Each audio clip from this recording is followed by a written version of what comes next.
അസ്സലാമു അലൈക്കും വറഹ്മത്തുള്ളാഹി വബറകാതുഹു. മുഅ്മിനീങ്ങളെ, നമ്മൾ ഇന്നലെ ബദർ യുദ്ധത്തിൻ്റെ തുടക്കമായിരുന്നു പറഞ്ഞിട്ടുണ്ടായിരുന്നത്. ഇൻഷാ അല്ലാ ഇന്ന് ബദറൊക്കെ തുടങ്ങുന്നതിന് മുമ്പ് ഉണ്ടായ കുറച്ച് ചരിത്ര സംഭവങ്ങൾ ഇൻഷാ അല്ലാ നമുക്ക് പറയാം. നബി സല്ലല്ലാഹു അലൈഹി വസല്ലമ തങ്ങൾ നുബുവത്ത് ലഭിച്ചുകൊണ്ട് തൻ്റെ സമൂഹത്തിൻ്റെ ഇടയിലേക്ക് പ്രബോധനവുമായി ഇറങ്ങിയ സമയത്ത് അതുവരെ നബി സല്ലല്ലാഹു അലൈഹി വസല്ലമ തങ്ങളെ അൽ അമീനായി കണ്ടിരുന്ന, വിശ്വസ്തനായി കണ്ടിരുന്ന ഒരു കൂട്ടം ആളുകൾ പിന്നീട് നബി സല്ലല്ലാഹു അലൈഹി വസല്ലമ തങ്ങളെ ക്രൂരമായി മർദ്ദിക്കുകയും ബുദ്ധിമുട്ടാക്കുകയും ഒരുപാട് ബുദ്ധിമുട്ടിച്ചിട്ടുണ്ട്. അതിലേറ്റവും കൂടുതൽ നബി സല്ലല്ലാഹു അലൈഹി വസല്ലമ തങ്ങളെ ബുദ്ധിമുട്ടിച്ച ഒരാളാണ് അബൂജഹൽ, അതായത് അബുൽ ഹക്കം.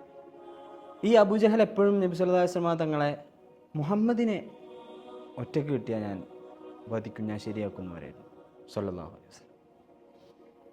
അങ്ങനെ തൻ്റെ കൂടെ ഉണ്ടായിരുന്ന ഖുറൈശി പ്രമുഖരായ ഉത്തുബത്ത്, ഷെയ്ബത്ത്, വലീദ്, ഉസ്സ, അസ്വദ്, ഉമ്മയ്യത്ത് ബിൻ ഖലഫ്, അങ്ങനെ പൗരപ്രമുഖരായ ശത്രുപക്ഷത്തിനോട്, തൻ്റെ സുഹൃത്തുക്കളോട് അബൂജഹൽ എപ്പോഴും ഇങ്ങനെ പറയും, മുഹമ്മദിനെ ഒറ്റയ്ക്ക് കിട്ടിയാൽ ഞാൻ ശരിയാകും. അങ്ങനെ ഒരു ഊഴം കിട്ടാൻ വേണ്ടി ഈ കൂട്ടരും കാത്തു നിന്നു.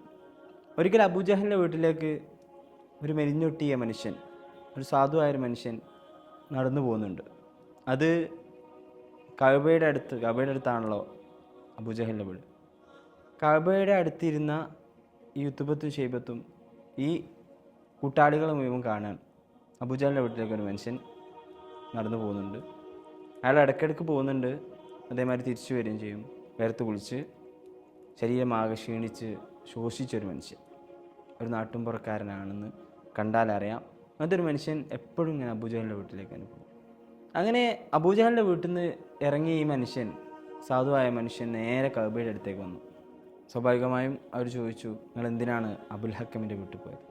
അപ്പോൾ ഈ മനുഷ്യൻ പറയുന്നുണ്ട്, എനിക്ക് നല്ലൊരു ഒട്ടകം ഉണ്ടായിരുന്നു, ഒരു തടിച്ചു കൊഴുത്ത നല്ല പാലൊക്കെ തരുന്ന നല്ലൊരു ഒട്ടകം ഉണ്ടായിരുന്നു. അതൊരിക്കൽ ഈ അബുൽ ഹക്കം കാണുകയുണ്ടായി. ഈ അബൂജഹലിൻ്റെ യഥാർത്ഥ പേര് അബുൽ ഹക്കം എന്നാണ്.